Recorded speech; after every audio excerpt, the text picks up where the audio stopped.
তোকে জন্যই পাগলা হয়ে কেন? গেছে খোকা, আমি তোকে দেখতে পাই না, হাইটে বেরি শোন মাথাটা বাঁচিস, আমার হাইটে বেলুন না কিছু হবে না, কিচ্ছু হবে না, তুমি তো সব ঠিক হয়ে গেছো, এবার তো সব পারে।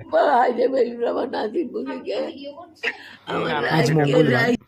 গত যে ভিডিওটা বড়দিন দেখলেন, এটা গতকাল সোমবারের ভিডিও। তো আমি সোমবার দিন দিতে পারিনি।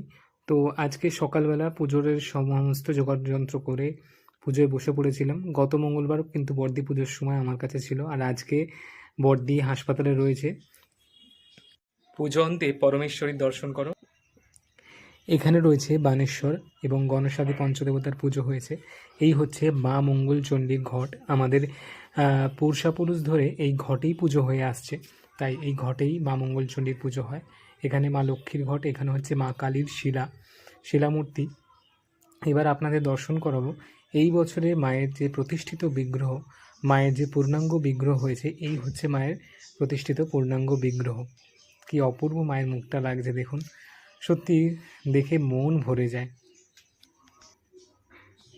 অর্চনার পরে মায়ের ঘটের মুখটাই সম্পূর্ণ পাল্টে গেছে, কি অসাধারণ লাগছে। এবার গোপু সোনার দর্শন করে নাও, এবার রাধা গোবিন্দ, এবার নৈবেদ্য দর্শন করে নাও। ঠাকুরকে সেবা দেওয়ার পরে নৈবেদ্য দর্শন রয়েছে। করো, আর যদি ভালো লাগে অবশ্যই লাইক কমেন্ট করো।